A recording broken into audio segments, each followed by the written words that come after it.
నమస్తే నేలతల్లి లైవ్ ప్రోగ్రామ్కి స్వాగతం. వ్యవసాయంలో రైతుకు సాయం చేసేందుకు కేంద్ర రాష్ట్ర ప్రభుత్వాలు ఎన్నో రకాల పథకాలను అమలు చేస్తున్నాయి. అందులో వ్యవసాయానికి సంబంధించిన వాటితో పాటు మరికొన్ని వ్యవసాయాన్ని ఆధారంగా చేసుకున్న పథకాలు కూడా ఉన్నాయి. ఇటీవల కేంద్ర ప్రభుత్వం రసాయనిక ఎరువులు లేకుండా నేచురల్ ఫార్మింగ్ పద్ధతిలో సాగును ప్రోత్సహించేలా నేషనల్ మిషన్ నేచురల్ ఫార్మింగ్ పథకాన్ని ప్రవేశపెట్టింది. దీంతో పాటు రైతులను బలోపేతం చేసే రైతు ఉత్పత్తిదారుల సంఘాలు ఏర్పాటు చేసి మరికొన్ని కీలకమైన కేంద్ర రాష్ట్ర ప్రభుత్వాల పథకాలపై ఈరోజు డిస్కస్ చేద్దాం. ఈ అంశాలపై రైతులకు అవగాహన కల్పించేందుకు మిత్రా ఫౌండేషన్ ఫౌండర్ రామచంద్రయ్య గారు హెచ్ఎంటీవీ స్టూడియోలో లైవ్లో సిద్ధంగా ఉన్నారు.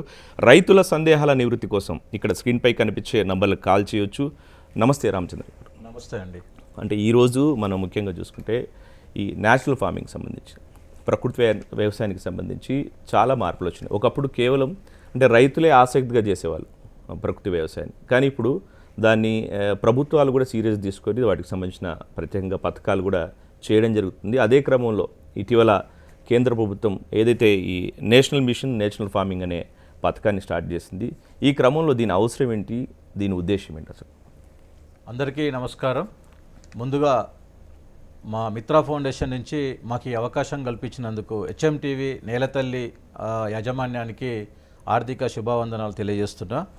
మీరు ఒక మంచి ప్రశ్న అడిగారండి. కేంద్ర ప్రభుత్వం అమలు చేస్తున్న వివిధ పథకాలలో భాగంగా నేషనల్ మిషన్ నేచురల్ ఫార్మింగ్ అనేది ఒక పథకం ఈ మధ్యన 10వ తారీఖు ఫిబ్రవరి 2025 రోజున కేంద్ర ప్రభుత్వం ఇది ప్రారంభోత్సవం చేయడం జరిగింది. దానికి అనుగుణంగా దానికి సంబంధించిన పూర్తి గైడ్లైన్స్ను కూడా కేంద్ర ప్రభుత్వం విడుదల చేయడం జరిగింది. ఇది కేంద్ర వ్యవసాయ శాఖ మంత్రిత్వ ఆధ్వర్యంలో ఇది రావడం జరిగింది.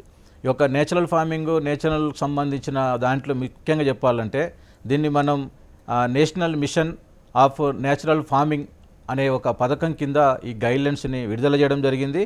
దీనికి సంబంధించిన చాలా క్లియర్గా బడ్జెట్ కూడా కేటాయిస్తూ దీనికి సంబంధించిన మార్గదర్శక సూత్రాలు కూడా విడుదల చేయడం జరిగింది. దీన్ని మరి ఎలా అమలు చేసుకోవాలి, ఏ రకంగా ఉపయోగపడుతుంది అని ముఖ్యంగా దీని గురించి మనం చర్చించుకునేటప్పుడు గతంలో మనం రకరకాల ఫార్మింగ్ విధానాలు విన్నాం. అంటే మనము కెమికల్ ఫార్మింగ్ కావచ్చు, ఆర్గానిక్ ఫార్మింగ్ అంటారు, నేచురల్ ఫార్మింగ్ అంటారు, సేంద్రియ పద్ధతి అంటారు.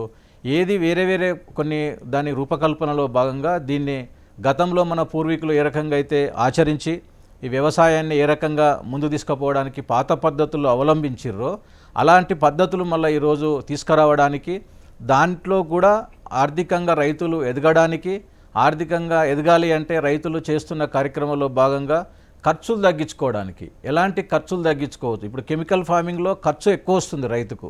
ఆ ఖర్చును ఏ రకంగా తగ్గించుకోవాలి, తర్వాత మనకు సంబంధించిన నేల యొక్క భూసారాన్ని ఎలా మనం కాపాడుకోవాలి, ఈకో సిస్టాన్ని కూడా ఎట్లా సమన్వయం చేసుకుంటూ ఈ యొక్క వ్యవసాయాన్ని ముందు తీసుకుపోవాలనే ఉద్దేశంతో ముఖ్యంగా ఈ యొక్క నేచురల్ ఫార్మింగ్ అనే సిస్టాన్ని కేంద్ర ప్రభుత్వం గైడ్లైన్ చేస్తూ రాష్ట్ర ప్రభుత్వాలకు కూడా చాలా క్లియర్గా ఇది ఏ రకంగా అమలు చేయాలి, ఎట్లా అమలు చేయాలి, దీనికి కావాల్సిన నియమ నిబంధనలు ఏంటి, ఎవరు అమలు చేస్తారు, దీనికి కావాల్సిన ఎలిజిబిలిటీ ఫార్మర్స్ ఎవరు ఉంటారు, ఎవరెవరు ఎలిజిబిలిటీ ఇన్స్టిట్యూషన్స్ ఉంటాయి కూడా అవన్నీ కూడా చాలా క్లియర్గా పొందుపరచడం జరిగింది.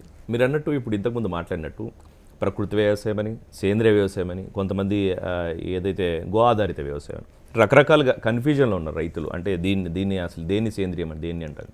సో ఈ క్రమంలో దీంట్లో ఉన్న గైడ్ లైన్స్ ఏంటి, అంటే దేన్ని ఏ ఆధారంగా చేస్తే పరిగణలోకి తీసుకుంటారు ఈ స్కీమ్లో? చాలా మంచి ప్రశ్న సార్. ఇప్పుడు మీరు అడిగింది ఏంటంటే వివిధ రకాల ఫార్మింగ్ విధానంలో ఉన్నప్పుడు ప్రకృతి వ్యవసాయం అంటారు, ఆర్గానిక్ ఫార్మింగ్ అంటారు, నేచురల్ ఫార్మింగ్ అంటున్నప్పుడు పాత పద్ధతి విధానం మనం గుర్తుపెట్టుకోవాలి. అది ఎట్లా ఉన్నది అంటే ఉదాహరణకు జీవామృతము, ఘనజీవామృతము, తర్వాత ఒక గోవుతోటి ఎట్లా గోమూత్రాన్ని ఎట్లా వాడుకోవాలి, కషాయాలను ఎట్లా మనం తయారు చేసుకొని పిచికారీ చేసుకోవాలి, కెమికల్ అనేది లేకుండా ఏ రకంగా మనం చేయాలి అనేది ఒక ముఖ్యమైన పార్ట్గా దీన్ని పరిగణలోకి తీసుకోవాలి. ముఖ్యంగా చెప్పాలంటే కెమికల్ ఫ్రీ ఫార్మింగ్, ముఖ్యంగా అదే ఉద్దేశం. కెమికల్ ఫ్రీ ఫార్మింగ్ చేయడమే ఈ యొక్క ఉద్దేశం. ఇలా అడిగినప్పుడు రైతులకు చాలామందికి డౌట్ కూడా వస్తుంది. కెమికల్ ఫ్రీ అన్నప్పుడు మరి మనం ఎక్కడ యూరియా డిఏపి వాడొద్దు, వాడకుండా పోతే మనకు దిగుబడి ఎట్లా పెరుగుతుంది అనే రకరకాల డౌట్స్ కూడా రావడం జరుగుతుంది. ఆ పద్ధతిని అంతా కూడా శాస్త్రీయంగా ఇటు వ్యవసాయ అధికారులు కానీ తర్వాత రీసెర్చ్ సెంటర్స్ పరిశోధనా కేంద్రాలు కూడా పరిశీలించిన తర్వాతనే దీనికి ఏ విధంగా వాడాలి, ఎలాంటి స్ప్రేయింగ్స్ చేయకుండా మనం న్యాచురల్గా వాడేస్తుంటే జీవామృతం, ఘనజీవామృతం, ఒక గోవుతోటి ఎలా వ్యవసాయం చేసుకోవాలనేది కూడా చాలా క్లియర్గా గైడ్లైన్స్లో చాలా క్లియర్గా రూపొందించడం కూడా జరిగింది. దానికి ఒక యాక్షన్ ప్లాన్ ఏ రకంగా ఈ కార్యక్రమాన్ని ఒక 2-3 సంవత్సరాల పాటు నిర్వహణ చేసుకోవడానికి ఎలాంటి ఏజెన్సీస్ని నియమించాలి, దానికి కావాల్సిన పద్ధతులు కూడా గైడ్లైన్స్లో చూస్తే మీరు నేచురల్ ఫార్మింగ్ అనేది సంబంధించిన గూగుల్లో కొట్టినా కూడా మీకు యూట్యూబ్లో కూడా చాలా వీడియోస్ అందుబాటులో ఉన్నాయి. తర్వాత గూగుల్లో కూడా guidelines agriculture ministry, central agriculture ministry ద్వారా కూడా ఇది అమలు జరుగుతుంది కాబట్టి గైడ్లైన్స్ అంతా పొందుపరచడం జరిగింది. గైడ్లైన్స్లో చాలా క్లియర్గా రాయబడింది కాబట్టి అది మనం ఒకసారి తెలుసుకుంటే మనకు పూర్తిగా అర్థమవుతుంది. అంటే ఇప్పుడు కొత్తగా స్టార్ట్ చేసింది సెంట్రల్ గవర్నమెంట్ కాబట్టి దీనికి సంబంధించి అంటే అడ్మినిస్ట్రేషన్ విధులు కానీ అడ్మినిస్ట్రేషన్ స్ట్రక్చర్ ఏ విధంగా ఉంటుంది సార్ మామూలుగా? అంటే అది రాష్ట్ర స్థాయిలో కావచ్చు, కేంద్ర స్థాయిలో కావచ్చు ఇంప్లిమెంటేషన్. గైడ్లైన్స్ ప్రకారం చూస్తే మనము నేషనల్ లెవెల్లో ఒక national level sanctioning committee, steering committee ఉంటుంది, మానిటరింగ్ కమిటీ ఉంటుంది. రాష్ట్ర స్థాయిలో కూడా ఒక నోడల్ ఏజెన్సీస్ ఉంటాయి. తర్వాత రాష్ట్ర స్థాయిలో ఎస్ఎల్సీస్ ఉంటాయి, స్టేట్ లెవెల్ శాంక్షనింగ్ కమిటీస్ ఉంటాయి, మానిటరింగ్ కమిటీస్ ఉంటాయి. ఆ రకంగా బడ్జెట్ కూడా ఎంత కేటాయించాలి, తర్వాత రాష్ట్రకు సంబంధించిన వాటా ఎంత, కేంద్రానికి సంబంధించిన వాటా ఎంత కూడా చాలా క్లియర్గా కేటాయించడం జరిగింది. 2481 కోటి రూపాయల ఫండుని ఈ సంవత్సరం 2025కు కేటాయించడం జరిగింది. అదే రకంగా రాష్ట్రానికి సంబంధించిన వాటా కూడా ఒక 890 కోట్ల రూపాయలు వీరిది. తర్వాత సెంట్రల్ సెక్టార్కి సంబంధించిన స్కీమ్ కాబట్టి ఇది 100% అమలు చేయాలి అనే ఒక నియమంతో ఇది గైడ్లైన్స్లో రూపొందించడం జరిగింది. నార్త్ ఈస్ట్ స్టేట్స్ కావచ్చు, ట్రైబల్ ఏరియా కావచ్చు, 1 డిస్ట్రిక్ట్ 1 ప్రోడక్ట్ కావచ్చు, ఆ రకంగా 1584 కోట్ల ఫండుని కేటాయిస్తూ కేంద్ర ప్రభుత్వం డైరెక్ట్గా ఈ నిధులు ఈ పథకాన్ని అమలు చేయడానికి కావాల్సిన విధంగా ఈ గైడ్లైన్స్లో రూపొందించడం జరిగింది. ఆ గైడ్లైన్స్లోనే డిస్ట్రిక్ట్ లెవెల్ కమిటీ అని, తర్వాత అక్కడ డిస్ట్రిక్ట్ కలెక్టర్ గారు చైర్మన్గా ఉంటారు. వారికి మనం అప్లికేషన్స్ అడ్మిషన్ చేసుకోవడానికి అక్కడ వచ్చిన ఆ ప్రాజెక్ట్ ప్రపోజల్స్ అన్నీ కూడా వారు స్క్రూటనింగ్ చేసేసి స్టేట్ లెవెల్కి పంపడం, స్టేట్ నుంచి సెంట్రల్కి పంపడం, ఈ రకంగా అప్లికేషన్స్ అంతా కూడా అప్లికేషన్ చేసుకోవడానికి అనువుగా గైడ్లైన్స్లో పొందుపరచడం జరిగింది. ఓకే, అంటే ఇప్పుడు ఒక కాలర్ తీసుకుందాం ముందుగా. రంగనాయకులు గారు నల్గొండ నుంచి. రంగనాయకులు గారు చెప్పండి, మీ డౌట్ ఏంటో చెప్పండి. సార్ మాకు 2.5 ఎకరాల పొలం ఉంది సార్, టాటా నీరావరి. మేము చుట్టూ కంచి వేసుకొని కొట్టాను, ఫామ్ పెట్టుకొని ఆవులు పెట్టుకోవాలనుకున్నాం సార్. ఆ కంచికి ఏమైనా ఫామ్ లోన్ ఇస్తారా సార్? ఓకే, అని అడిగేది ఇంటిగ్రేటివ్ ఫార్మింగ్ మోడల్లో అడుగుతున్నాడు ఆ ఫార్మరు. అంటే మేము అన్నీ చేసుకోవాలి, కంచి వేసుకోవాలి, ఫెన్సింగ్ వేసుకోవాలి, తర్వాత ఇంటిగ్రేటెడ్ మోడల్ అడుగుతారు కాబట్టి సమగ్ర వ్యవసాయంలో భాగంగా రైతులందరూ కూడా ఒకప్పుడు గతంలో గ్రామంలో చూస్తే మన పొలంలో గొర్రెలు కానీ, ఆవులు కానీ, గేదెలు కానీ, తర్వాత కోళ్ళు కానీ అనేక రకాలుగా ఉండేది. ఇప్పుడు అతను అడిగేది ఇంత ఖర్చు పెట్టి ఫార్మర్స్ ఫెన్సింగ్ వేసుకోవాలంటే ఇబ్బంది పడుతారు కాబట్టి అలాంటి ఫెన్సింగ్ సంబంధించిన చెట్లు కూడా మనకు అందుబాటులో ఉన్నాయి. మీరు మీ దగ్గరలో ఉన్న వ్యవసాయ అధికారులను సంప్రదించండి. ప్రభుత్వ అధికారుల ద్వారా మీకు అలాంటి పథకాలు ఇటు హార్టికల్చర్ నుంచి కానీ, తర్వాత అగ్రికల్చర్ నుంచి కానీ అలాంటి పథకాలను మీరు సద్వినియోగం చేసుకున్నప్పుడే తక్కువ ఖర్చులో మీరు వ్యవసాయం చేసుకొని, లేకపోతే కోట్ల రూపాయలు ఖర్చు పెట్టి ఏదో ఫామ్ హౌస్ మోడల్లో మనం ఫెన్సింగ్ చేసుకోవడానికి అందరికీ సాధ్యం కాదు. కాబట్టి చిన్న సన్నకారు రైతులకు సద్వినియోగం అయ్యే విధంగా ఉంటుంది. కాబట్టి మీరు అలాంటి ఫెన్సింగ్ చేసుకోవడానికి కూడా కావాల్సిన చెట్లు ఉన్నాయి అందుబాటులో. మీకు మంచి నాణ్యతగా ఉండి ఏదైతే మనం లక్షలు ఖర్చు పెట్టి ఫెన్సింగ్ చేసుకుంటే ఎలా అయితే ఉంటాయో అలాంటి మొక్కలను కూడా మనం అభివృద్ధి చేసుకోవచ్చు. అందుకే మీరు అడిగిన పద్ధతి కరెక్ట్గా, ఎందుకంటే న్యాచురల్ ఫార్మింగ్ అంటేనే అది మనం ఇంత డబ్బు ఖర్చు పెట్టి అంటే ఆర్టిఫిషియల్గా అనేక రకాలుగా ఇప్పుడు సిమెంట్ పాల్స్ పెట్టడం కానీ, తర్వాత జియోవర్స్ తోటి ట్యాగ్ చేసి స్తంభాలు పెట్టి కట్టడం కానీ, సోలార్ ఫెన్సింగ్ పెట్టుకోవడం కానీ అలాంటి ఇన్నోవేషన్స్ వస్తున్నాయి మార్కెట్లో. అది అందరికీ సాధ్యం కాకపోవచ్చు. కాబట్టి మనం ఒక తోటలో మన క్షేత్రంలో ఉన్నటువంటి ఫామ్లో అవి గొర్రెలున్నా కోళ్ళున్నా బయటికి పోకుండా ఇంటిగ్రేటెడ్ ఫార్మింగ్ చేసుకోవడానికి మీరు ఫెన్సింగ్ అడుగుతారు. కాబట్టి ఫెన్సింగ్ లాంటి పథకాలు ప్రత్యేకంగా కొన్ని ఉన్నాయి మీకు అందుబాటులో. అలాంటి న్యాచురల్ ఫార్మింగ్లో మీరు అలాంటి మొక్కలను వాడుకొని ఫెన్సింగ్ కూడా అభివృద్ధి చేసుకోవచ్చు. ఇప్పుడు మళ్ళీ నేషనల్ ఫార్మింగ్ స్కీమ్ సంబంధించి మాట్లాడుకుందాం. అంటే ఇది ఇప్పుడు ఇంత పెద్ద ఎత్తున చేస్తున్నారు కదా, అంటే ఒకేసారి మార్చడం అనేది చాలా కష్టమైన పని. అంటే ఇది ఒకేసారి దేశవ్యాప్తంగా మార్చాలన్న లక్ష్యం, లేకపోతే ఫస్ట్ కొన్ని ఎంపిక చేసుకున్న ప్రాంతాలేనా? మంచి ప్రశ్న అండి. ఇది వాస్తవంగా కేంద్ర ప్రభుత్వం నుంచి ఈ మధ్యన ప్రధానమంత్రి మోడీ గారు ఒక చిన్న సమాచారంలో వారు ఇవ్వడం జరిగింది. మనము కెమికల్ ఫార్మింగ్ తగ్గించాలి, యూరియా డిఏపి తగ్గించాలి అని చెప్తూనే డబ్లింగ్ ఆఫ్ ఇన్కమ్ ఫార్మర్స్కి పెరగాలి, ఇన్కమ్ ఆదాయం పెరగాలి అంటే ఎలా చేయాలి అనే దానికి ఒక పాలసీ ప్రకారంగా భారతదేశం మొత్తం ఇటు నార్త్ ఈస్ట్ స్టేట్స్ కావచ్చు, సౌత్ స్టేట్స్ కావచ్చు, పాన్ ఇండియా మొత్తం కూడా ఎట్ ఏ టైం చేయడానికే ఇది ఒక ప్రణాళిక రూపొందించడం జరిగింది నేచురల్ ఫార్మింగ్ అనేది. ఈ నేచురల్ ఫార్మింగ్ అనేది ఒకటేసారి జరగడం అనేది కుదరదు. కాబట్టి ఒక ఏరియాలో ఒక క్లస్టర్ని ఎంపిక చేసుకున్నప్పుడు ఒక గ్రామ పంచాయతీ కానీ 2-3 గ్రామ పంచాయతీలు కానీ అక్కడ ఉండే ఒక 100-125 రైతులతోటి ఒక 50 హెక్టార్లు అంటే ఒక 150-200 హెక్టార్లు కనుక మనం అక్కడ స్థలం కనుక ఒక రైతులను సేకరించుకొని వాళ్ళందరూ చేసే ఫార్మింగ్ని ఒక పద్ధతి ప్రకారంగా వాళ్ళకు దున్నే విధానం కానీ, మట్టిలో ఉన్నటువంటి భూసార పరీక్షలు కానీ, దానికి సంబంధించిన ఇన్పుట్ కావాల్సిన ఎరువులు సేంద్రియ పద్ధతులు ఎట్లా వాడుకోవడంలో కానీ, విత్తనం కూడా మీరు ఇలా విత్తనం గురించి చూస్తే ఇలా మనం వాడుతున్న ఇప్పుడు టమాటా కూరగాయలు కావచ్చు, టమాటా కానీ, వంకాయ కానీ, బెండకాయ కానీ, ఇలా మనం పండించిన విత్తనం తిరిగి మళ్ళీ మనకు విత్తనంగా పనికిరాదు. అంటే మనం తినే ఆహారంలో ఎలాంటి లోపాలు ఉన్నాయి, తర్వాత అవన్నీ మనం పరిగణలోకి చూస్తే ఇవాళ చాలా పిల్లలకైతే ఇవాళ మనం ఆ కూరగాయ ఎక్కడికి వెళ్ళి వస్తుంది, ఆ పంట ఎక్కడికి వెళ్ళి వస్తుంది, ఇంట్లో తెచ్చుకునే మహిళలకు కూడా ఇవాళ తెలియని పరిస్థితి. ఎందుకంటే అది కెమికల్ పండించిరా లేకపోతే అది సేంద్రియంగా పండించిరా కూడా తెలియకుండా ఉంది. దీనికి సంబంధించి అప్లికేషన్ ప్రాసెస్ ఏ విధంగా ఉంటుంది సార్? రైతులు ఒకవేళ కొత్తగా ఈ నేచురల్ ఫార్మింగ్ చేసుకోవాలనుకుంటే ఒకవేళ అప్లికేషన్ ప్రాసెస్లో చేసుకోండి, ఇప్పటికి చేస్తుండ్రు కానీ దాన్ని ఒక గవర్నమెంట్ ఆధారంగా చేసుకోవాలి. ఈ గైడ్లైన్స్లో చాలా క్లియర్గా పొందుపరచడం జరిగింది. ముందు ఇది చాలా మందికి తెలవాల్సిన అవసరం ఉంది. రాష్ట్రం మొత్తం మీద అనేక స్వచ్ఛంద సేవా సంస్థలు ఉన్నాయి, ఇటు ఎఫ్పిఓస్ ఉన్నాయి, ఫార్మర్ ప్రొడ్యూసర్ ఆర్గనైజేషన్స్, ప్యాక్స్ ఉన్నాయి, ప్రైమరీ అగ్రికల్చర్ కోఆపరేటివ్స్ ఉన్నాయి, సెల్ఫ్ హెల్ప్ గ్రూప్స్ ఉన్నాయి, ఎస్హెచ్జీస్ ఉన్నాయి, గ్రామ పంచాయతీస్ ఉన్నాయి. అదే రకంగా ప్రతి ఒక్క దానికి మనం application as per DPR guidelines ప్రకారంగా ఒక అప్లికేషన్ ఫార్మేట్ ఇవ్వడం జరిగింది. ఆ ఫార్మేట్ అంతా పూర్తి చేసి ఇది ఆఫ్లైన్లో ఇవ్వడం జరుగుతుంది. స్థానికంగా ఉండేటువంటి బ్లాక్ లెవెల్ డెవలప్మెంట్కి సంబంధించిన మండల్ లెవెల్లో ఏ గ్రామ పంచాయతీలు తీసుకుంటాం, ఎక్కడ తీసుకుంటాం, అక్కడ ఉండే అగ్రికల్చర్ ఆ డిపార్ట్మెంటు జాయింట్ డైరెక్టర్ వాళ్ళు కలిస్తే మీకు ఆ పూర్తి వివరాలు తెలియజేస్తారు. స్టేట్ లెవెల్లో కూడా దానికి ఒక మిషన్కి సంబంధించిన అధికారిని, న్యాచురల్ ఫార్మింగ్ సంబంధించిన నోడల్ ఏజెన్సీ అధికారులను కూడా ఇక్కడ ఏర్పాటు చేయడం జరిగింది. దాంతోపాటు వీరికి ప్రతి మండలానికి కూడా న్యాచురల్ ఫార్మింగ్ మీద చేయడానికి ఒక మాస్టర్ ట్రైనర్స్ని, ఫార్మింగ్ మాస్టర్ ట్రైనర్స్ని కూడా తయారు చేయడం జరిగింది. ఆ రకంగా తయారైన ఫార్మర్స్ని సెలెక్షన్ చేసుకొని అప్లికేషన్ ఇచ్చిన ఫార్మేట్ ప్రకారంగా ఫిలప్ చేసి వారికి కొన్ని ఎలిజిబిలిటీ క్రైటీరియా కూడా ఉంది.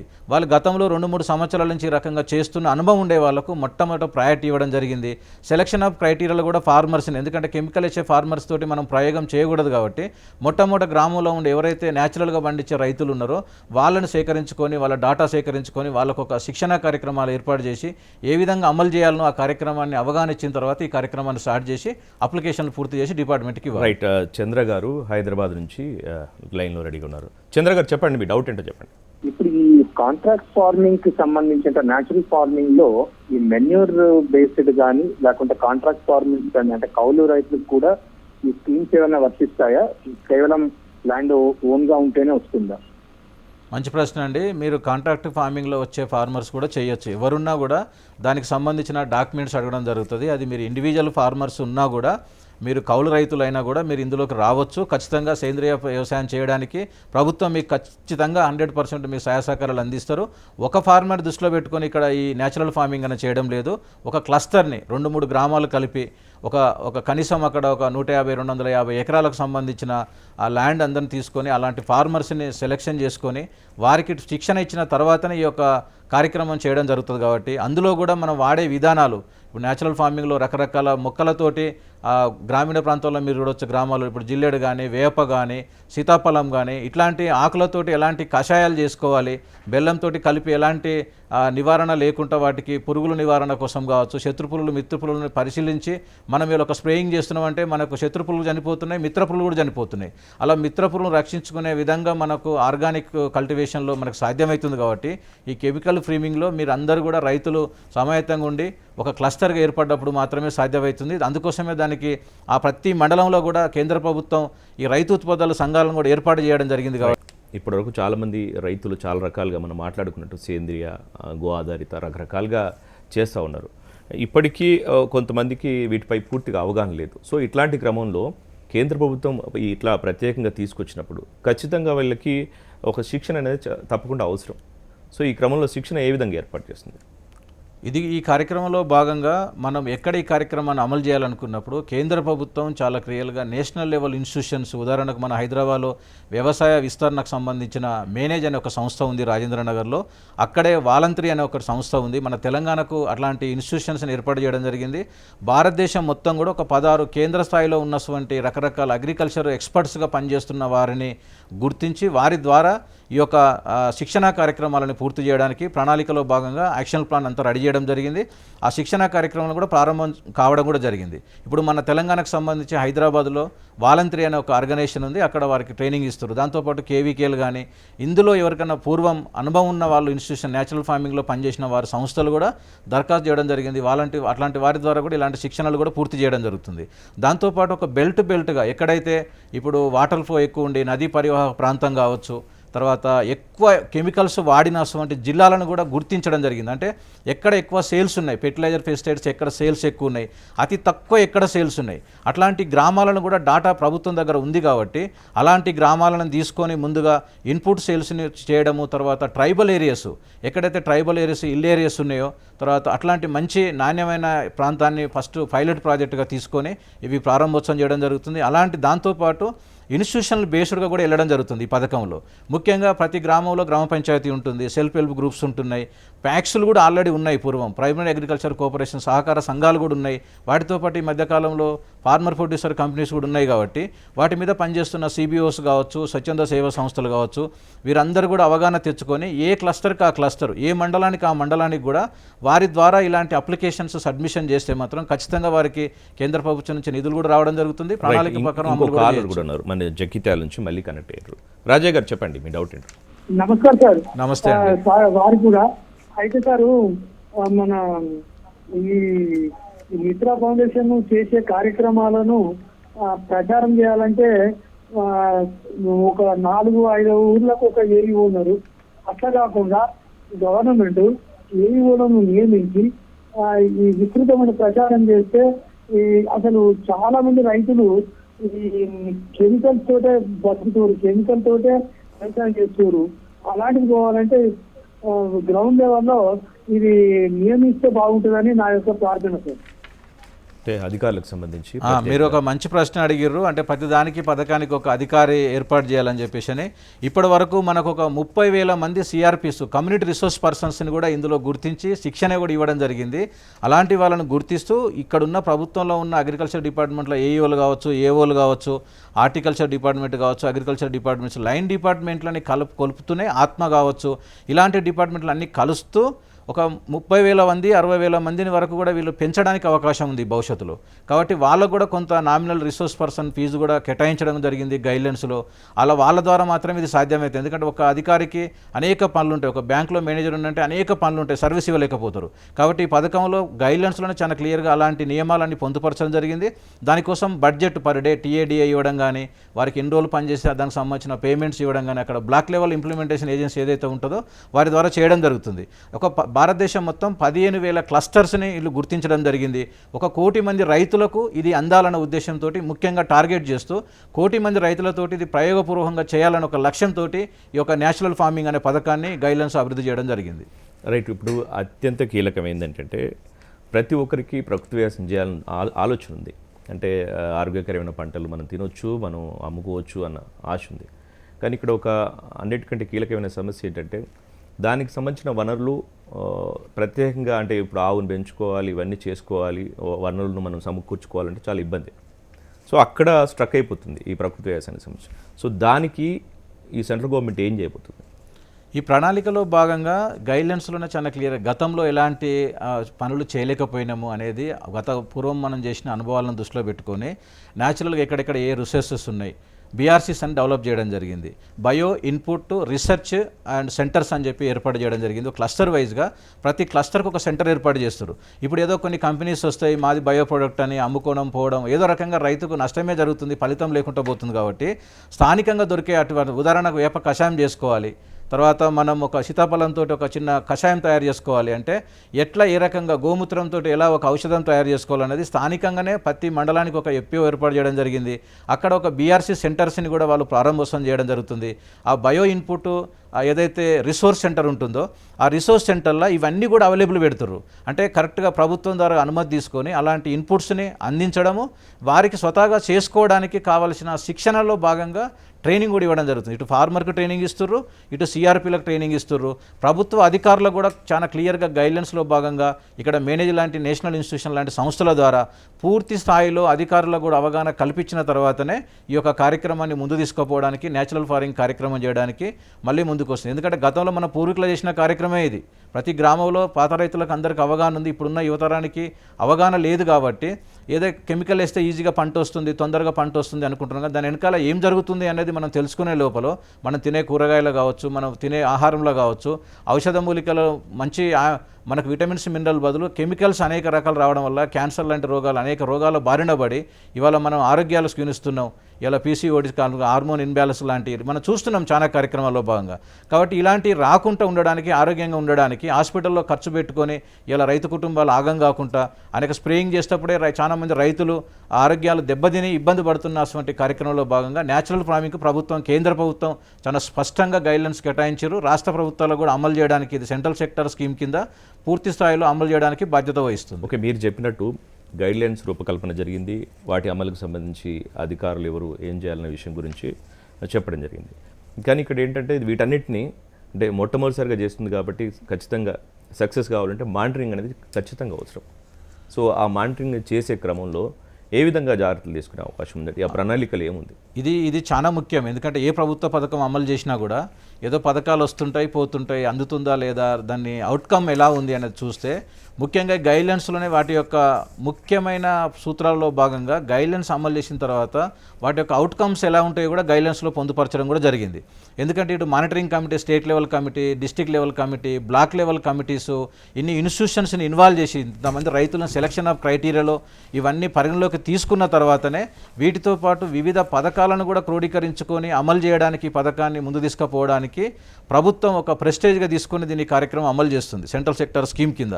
కాబట్టి ఇది నష్టపోకుండా ఉండడానికి పైలట్గానే కొంతమంది రైతులతోటి మాత్రమే చేస్తుంది. కాబట్టి ఇది 100% సక్సెస్ కావడానికి అవకాశం ఉంది. ఎందుకంటే ఇక్కడ మహిళల పాత్ర కావచ్చు, రైతుల పాత్ర కావచ్చు, సిఆర్పీల పాత్ర కావచ్చు, డిపార్ట్మెంట్ కావచ్చు, దాంతోపాటు ఆన్లైన్లో కూడా మానిటరింగ్ చేయడానికి ప్రతి ఒక్క కార్యక్రమం ఏ రోజుకి ఆ రోజు మనం ఎక్కడ ఫార్మింగ్ చేసినాం ఒక చిన్న ఫోటో తీయడము, దాని జియో ట్యాగ్ తోటి తీసిన ఫొటోస్ని అప్లోడ్ చేయడం కావచ్చు, మనం వాడుతున్న విధానం చిన్న వీడియో బిట్ అప్లోడ్ చేయడము, ఫోటో బిట్ అప్లోడ్ చేయడము, మీరు ఏ లొకేషన్లో చేసారు, ఏ ఫార్మర్ చేసారు, ఏ సర్వే నెంబర్లో చేసారు అంటే జియో ఫెన్సింగ్ ద్వారా మాత్రమే అది సాధ్యమవుతుంది మానిటరింగ్ చేయడం. కాబట్టి గవర్నమెంట్ ఆఫ్ ఇండియా కూడా ఇప్పుడున్న టెక్నాలజీ, ఐటీ టెక్నాలజీని ఖచ్చితంగా అది సద్వినియోగం చేస్తూ ఈ యొక్క స్కీమ్లో భాగంగానే గైడ్లైన్స్లో అది ఆన్లైన్ పోర్టల్లో అప్లోడ్ చేయాల్సి వస్తుంది. కాబట్టి అది సక్సెస్ కావడానికి అవకాశాలు ఎక్కువ. కాంతిరెడ్డి గారు చెప్పండి మీ డౌట్ ఏంటో. సార్ ఇవి ఎక్కడ దొరుకుతాయి సార్ ఇవి ఆర్గానిక్ ఎరువులు? మార్కెట్లో ఇవాళ రకరకాల కంపెనీస్ ఉన్నాయండి బయో ఇన్పుట్స్ సంబంధించి. ఇది ఎవరో కంపెనీస్, మనం ఏదో కంపెనీ ప్రమోట్ చేయడం కాదు మన గోల్. ఈరోజు మనం చర్చించుకునే విషయము భారత ప్రభుత్వము రాష్ట్రాలకు ఏ రకమైన సూచనలు ఇస్తూ ఈ యొక్క న్యాచురల్ ఫార్మింగ్ని ముందు తీసుకుపోవడానికి ఎలాంటి అవకాశాలు ఉన్నాయి, ఎలాంటి గ్రాంట్లో ఎలాంటి ఫార్మర్కి ఉపయోగాలు పడేటువంటి పథకాలను అమలు చేయడానికి అవన్నీ కూడా దీంట్లో కేంద్ర ప్రభుత్వం చాలా క్లియర్గా గైడ్లైన్స్లో పెట్టడం జరిగింది. ఈ బీఆర్సీ బయో ఇన్పుట్ సంబంధించిన రిసోర్స్ సెంటర్లో మీకు అందుబాటులో ఉంటాయి. అది ప్రతి ఎఫ్పిఓ ద్వారా అందుబాటులో, ప్రతి షాప్లో కూడా మీకు అందుబాటులోకి వస్తున్నాయి. ఇవి బయట వేరే ఇప్పుడు మీరు అమ్ముతున్నటువంటి సీడ్ షాప్, ఫెర్టిలైజర్ షాపుల్లో కొంచెం తక్కువ ఉంది. ఎందుకంటే వాళ్ళకు ఎవరి బిజినెస్ వ్యాపారం వాళ్ళది, వాళ్ళ వ్యాపారం కోసం ఏర్పాటు చేసిన సంస్థలు కాబట్టి అక్కడ అలాంటివి మాత్రమే మీకు అందుబాటులో ఉంటాయి. ఇక్కడ ఏంటంటే ప్రత్యేకంగా రైతుల కోసము రైతులతోటి ఏర్పడినటువంటి ఫార్మర్ ప్రొడ్యూసర్ కంపెనీ ద్వారా ఇన్పుట్ షాప్స్ తీసుకున్నారు. ఆల్రెడీ ఇక్కడ వ్యవసాయ శాఖతోటి సీడు, ఫెర్టిలైజర్, పెస్టిసైడ్కి సంబంధించిన అనుమతులు ఉన్నాయి. వాటితో పాటు బయో ఇన్పుట్ సంబంధించి కూడా ఉంది. ఇంకా భవిష్యత్తులో వారికి నిధులు కేటాయించి స్థానికంగా దొరికేటువంటి ఇలాంటి బాటిలింగ్ తయారు చేయడం కానీ, లోకల్ ఎఫ్పిఓ బ్రాండింగ్ తోటి ఈ బీఆర్సీస్ ద్వారా ఎస్టాబ్లిషన్ చేయడానికి కూడా అవకాశం ఉంది. కాబట్టి మీకు స్థానికంగానే ప్రతి మండలంలో అందుబాటులోకి వస్తుంది. ఇది 2026 వరకు, ఫిబ్రవరి 26 వరకు కూడా ఈ పథకం అమల్లో ఉంది. ట్రైనింగ్ కార్యక్రమం పూర్తి అవుతుంది. ఇప్పుడు ట్రైనింగ్ అయిపోయిన తర్వాత ఎస్టాబ్లిష్మెంట్ జరుగుతుంది. చివరకు అంటే ఇన్ని స్కీమ్స్ గురించి మనం మాట్లాడుకుంటున్నాం, ఇంకా చాలా ఉన్నాయి స్కీమ్స్, ఈరోజు టైం సరిపోలేదు. సో ఇన్ని స్కీమ్స్ ఉన్నప్పటికీ సెంట్రల్ గవర్నమెంట్ నుంచి ఎందుకు అంత సక్సెస్ఫుల్ కాలేకపోతుంది? స్టేట్కి వచ్చేసరికి అవి సరిగ్గా లేవు అంటే అనౌన్స్మెంట్కే పోతుంది, ఎందుకు, ఎక్కడ పోతుంది? ఇది ఒక మంచి ప్రశ్న. ఎందుకంటే దీన్ని మనం ఎట్లా చూడాలి అంటే ఇటు సమన్వయం అవసరం. అందరికీ అన్ని పథకాల మీద అవగాహన ఉండదు. అక్కడెక్కడో ప్రిన్సిపల్ సెక్రటరీ స్థాయిలో ఉన్న వాళ్ళు, ఐఏఎస్ ఆఫీసర్లు ఇలాంటి గైడ్లైన్స్ని రూపొందించడం జరుగుతుంది. అలాంటి గైడ్లైన్స్ని కిందికి వచ్చిన తర్వాత క్షేత్రస్థాయిలో వ్యవసాయ రంగంలో రైతులకు అవగాహన లేకపోవచ్చు. ముఖ్యంగా చెప్పాలంటే ఇవాళ పథకాన్ని అమలు చేయడానికి స్టేట్ లెవెల్ కమిటీస్ కావచ్చు, డిస్ట్రిక్ట్ లెవెల్ కమిటీస్ కావచ్చు, వారికి ఉండే బిజీ కారణాలతోటి. రెండోది ఏంటంటే ప్రభుత్వాల యొక్క లోపాలు కూడా అనుకోవచ్చు. ఎందుకంటే కొన్ని ప్రభుత్వ పథకాలు ఎట్లుంటాయంటే కేంద్ర ప్రభుత్వం ఒక మంచి లక్ష్యంతో ఒక పథకం ఏర్పాటు చేస్తుంది. ఇక్కడ రాష్ట్ర ప్రభుత్వం వివిధ పార్టీల యొక్క లక్ష్యాల కోసము వాళ్ళు ఏదో పథకానికి వచ్చిన డబ్బులు డైవర్ట్ చేయడం కానీ, ఆ పథకాన్ని సరిగ్గా ఇంప్లిమెంటేషన్ చేయకపోవడం. తర్వాత స్టేట్ షేర్స్ కూడా ఇందులో కొంత ఉంటుంది. ఒక 10% స్టేట్ షేర్ ఉంటుంది, 90% సెంట్రల్ షేర్ ఉంటుంది. లోపాలు ప్రభుత్వ అధికారులు కూడా నోడల్ ఏజెన్సీస్ ఉంటాయి కొన్ని, వాటిని గైడ్లైన్స్ పూర్తిగా అమలు చేయకపోవడం, వాటికి కావాల్సిన చెక్ లిస్ట్ ప్రకారం ఎలిజిబిలిటీ క్రైటీరియా లేకపోవడం, వాటి పరిగణలోకి తీసుకోకపోవడంతో కూడా అలాంటి లోపాలు జరిగినాయి. వాటిని పరిశీలించుకొని అలాంటి లోపాలు లేకుండా ముందుకు పోతే మాత్రం ఖచ్చితంగా సక్సెస్ అవుతుంది ఈ పథకం. Right thank you so much Ramachandra garu. Thank you అండి. అంటే చాలా వివరంగా చెప్పారు. అంటే ఇప్పుడున్న ఈ ఏదైతే కొత్తగా ప్రకృతి వ్యవసాయానికి సంబంధించిన ప్రత్యేకమైన స్కీమ్ గురించి ఇది వాటి నేలతల్లి కార్యక్రమం. నమస్తే.